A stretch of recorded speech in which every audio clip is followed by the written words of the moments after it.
It's only 1 block away from the beach, and thousands of people would love to live here and gladly pay full price. But this old apartment building is not available to the open market. It has just been approved by the city of San Diego as long-term housing for the homeless. So we just got the final approval we needed from the city in order to be able to get going on this thing. So we got our final loan approval, and we are going to be able to start construction sometime in April or possibly May. Moving fast on a building that has been empty for several years now. Before that, it was a shelter for victims of domestic violence.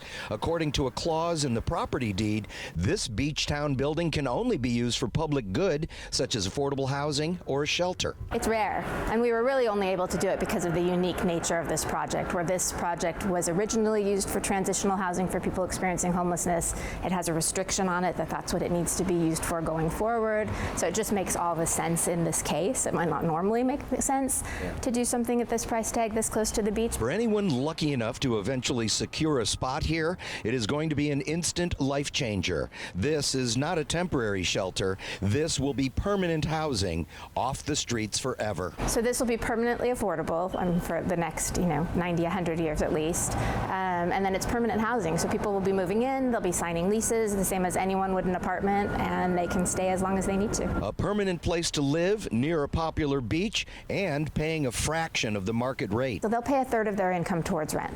So they'll pay 30% of whatever they make. And usually the people living here, usually if someone's homeless, they usually are getting either a disability check or Social Security, veterans benefits. We have so many homeless veterans.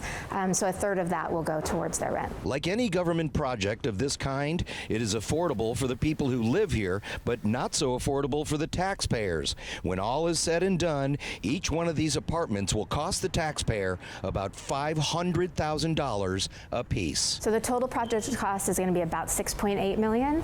Of that, about $4.5 million was the acquisition price of what we're paying the Ocean Beach Community Development Corporation for the project, and the rest pretty much will be going into the rehab.